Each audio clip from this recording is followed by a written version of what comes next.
آپ کو اپنے اس معاملے کا پاس و لحاظ ہونا چاہیے، خیال ہونا چاہیے جو آپ نے کیا ہے۔ اسی طریقے سے اخلاقیات کے اندر بھی حیا ہونی چاہیے۔ آدمی جب بدخلق ہو جاتا ہے تو بدخلقی انسان کو جہنم کی طرف لے کے جاتی ہے، اور انسان کے اندر جب ایمان آتا ہے تو ایمان انسان کو جنت کی طرف لے کر کے جاتی ہے، اور حیا بھی اس کے اندر شامل ہے کہ حیا اور ایمان یہ دونوں ساتھی ہیں، اور یہ دونوں ساتھ ساتھ ملتے جلتے ہیں۔ جہاں ایمان پایا جاتا ہے وہاں حیا پائی جاتی ہے، اور جہاں حیا پائی جاتی ہے وہاں ایمان پایا جاتا ہے۔ یہ دونوں لازم اور ملزوم ہے۔ تو حیا بہت ہی اہم ترین شعبہ ہے، اور اس کو کسی ایک چیز کے لیے مختص کر دینا، لباس سے، نظر سے یا کسی اور چیز سے، یہ حیا کی جو وسیع تر مفہوم ہے اس کے ساتھ میں ناانصافی ہوگی۔ حیا کو کسی صنف کے ساتھ مخصوص کر دینا کیسا ہے؟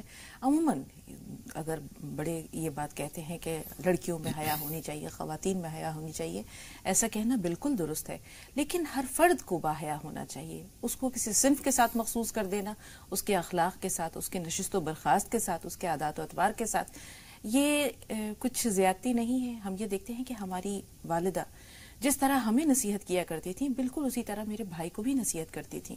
جس طرح ہمیں حیا کی تربیت دیتی تھی، اسی طرح بھائی کو بھی، کہ بہنوں کے سامنے کس طرح بیٹھنا ہے، دیگر خواتین کے ساتھ کس طرح گفتگو کرنی ہے۔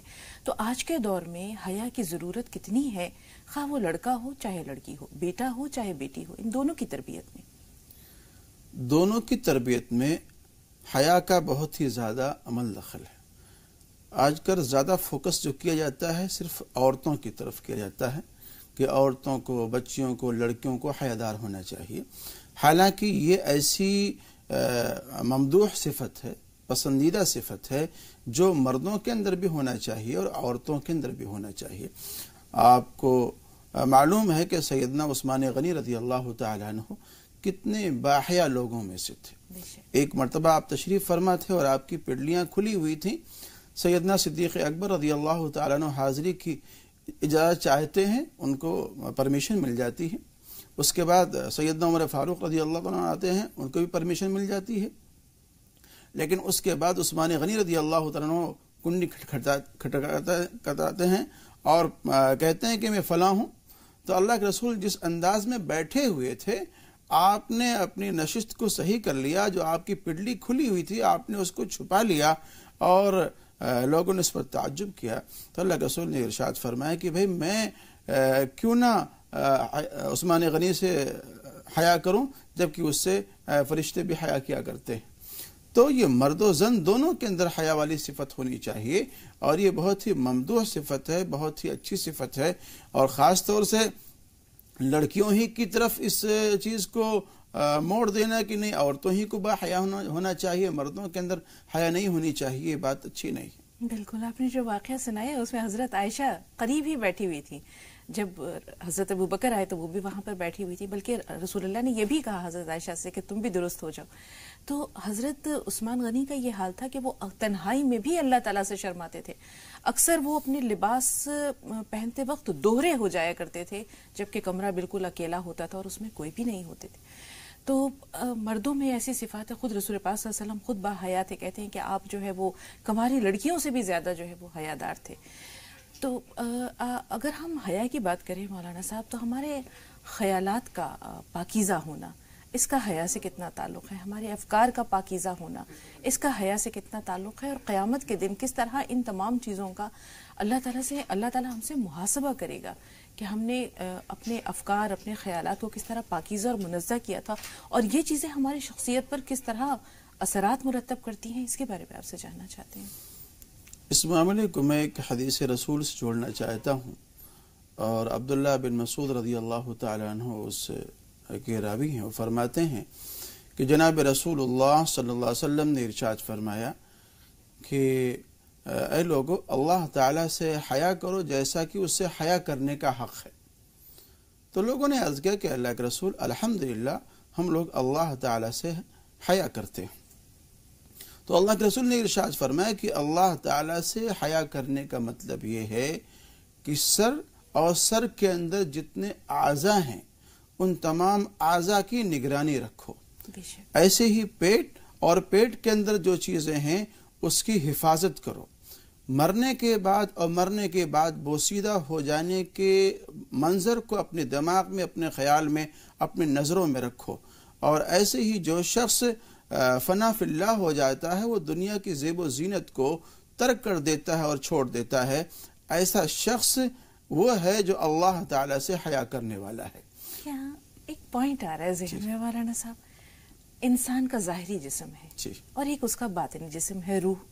روح کا لباس تقویٰ ہے اور تقویٰ کی زینت حیا ہے.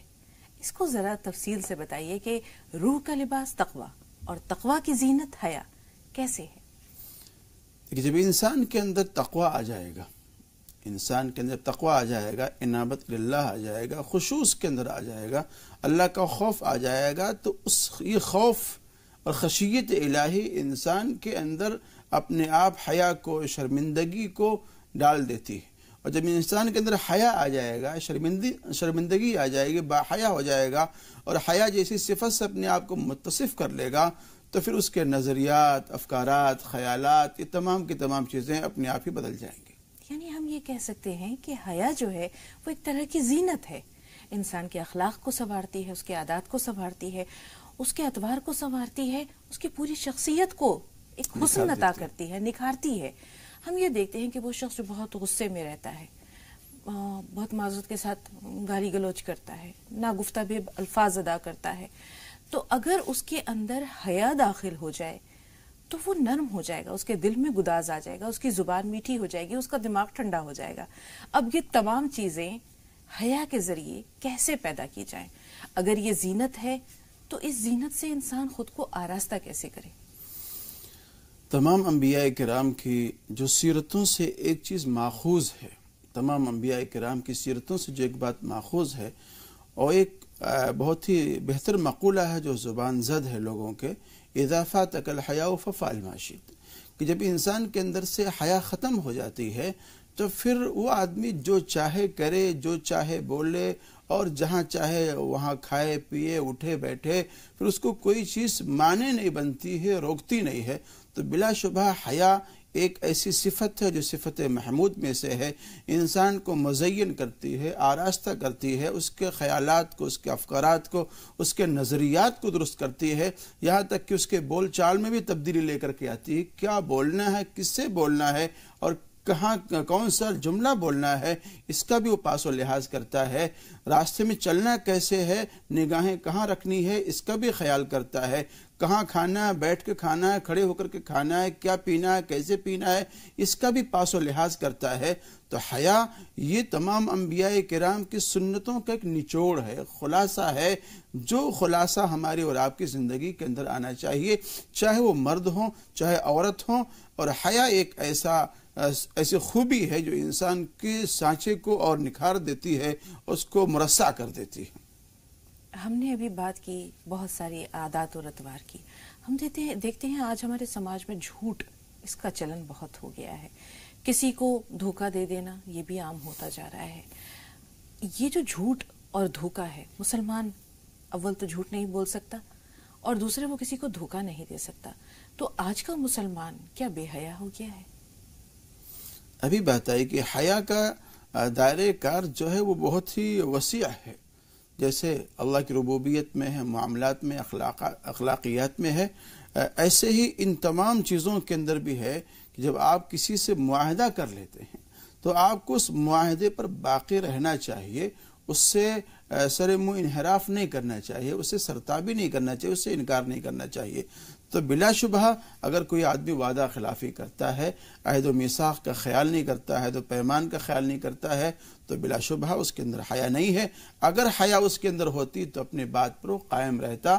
اس طرح سے اللہ تعالیٰ کی ذات میں حیا ہونا چاہیے، ایسے ہی انسانوں کے معاملات کے اندر بھی حیا ہونا چاہیے.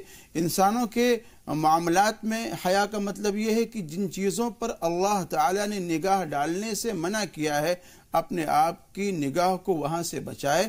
اور اللہ تعالیٰ کے معاملات میں حیا یہ ہے کہ اللہ رب العزت نے جن کاموں کے کرنے کے لیے کہا ہے ان کاموں کی بجاوری کرے، اور جن چیزوں سے اللہ نے منع کیا ہے اس سے اپنے آپ کو باز رکھے.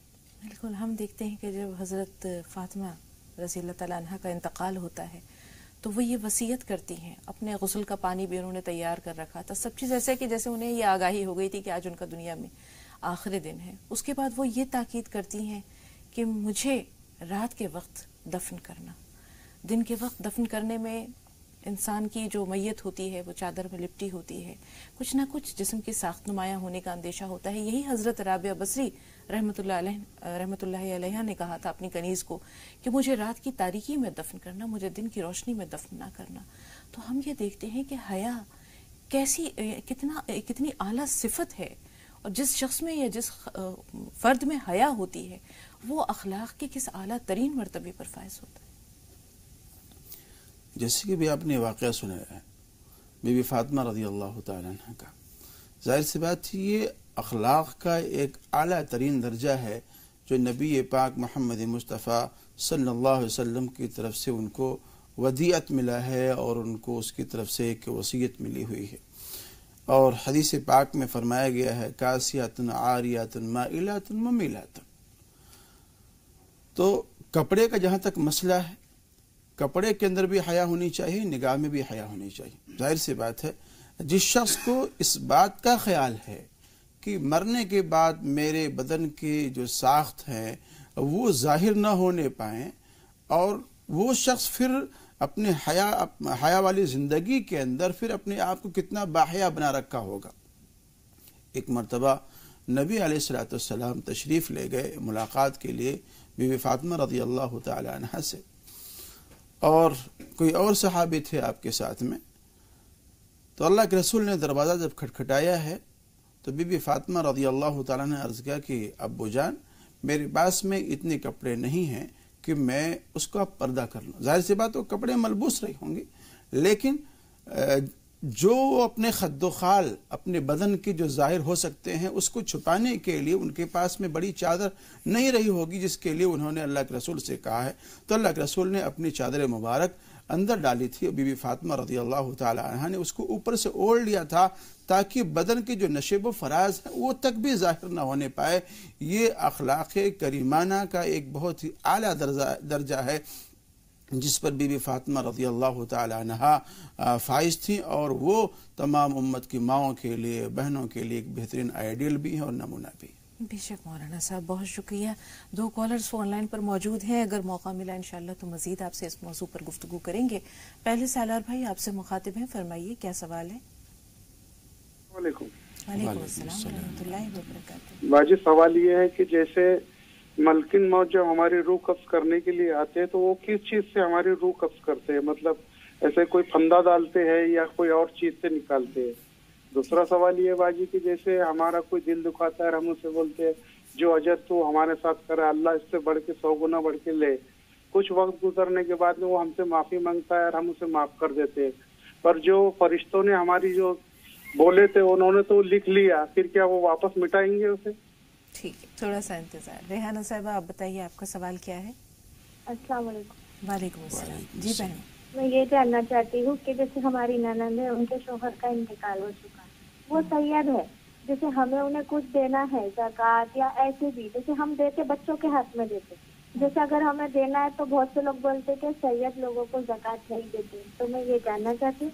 اور دوسرا سوال یہ ہے کہ جیسے میں 5 ٹائم کی نماز پڑھتی ویسے، لیکن زیادہ تر عشاء کی چھوٹ جاتی کہ میرے گھر میں کوئی لیڈیز نہیں ہے کام کے لیے، میں ہی صبح سے سارا کام کرتی، تہجد بھی پڑھتی ہوں زیادہ تر، لیکن پتہ نہیں بچوں کا کھانے کا ٹائم، سب کا ٹائم سے میری عشاء کی نماز چھوٹ جاتی، میں عشاء تک بہت تھک جاتی۔ پھر ایسا کوئی آسان طریقہ بتائیے کہ میری عشاء کی نماز نہ چھوٹے۔ انشاءاللہ اللہ تعالیٰ ضرور جو ہے کوئی سبیل پیدا کرے گا اور مولانا صاحب کی رہنمائی بھی ہوگی۔ 2 کالرز اور ہیں فون لائن پر۔ احسن بھائی تھوڑا سا انتظار۔ رخسانہ صاحبہ سوال بتائیے۔ رخسانہ صاحبہ ہمیں سن پا رہی ہیں؟ رخسانہ اگر آپ فون لائن پر موجود ہیں تو اپنا سوال بتائیے۔ السلام علیکم۔ جی بہن، وعلیکم السلام ورحمۃ اللہ وبرکاتہ۔ السلام علیکم۔ وعلیکم السلام۔ السلام علیکم۔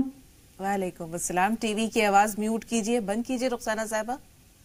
جی میں بہت دن سے فون لگا رہی تھی آپ سے بات کرنے کے لیے، بہت خوشی ہوا آج۔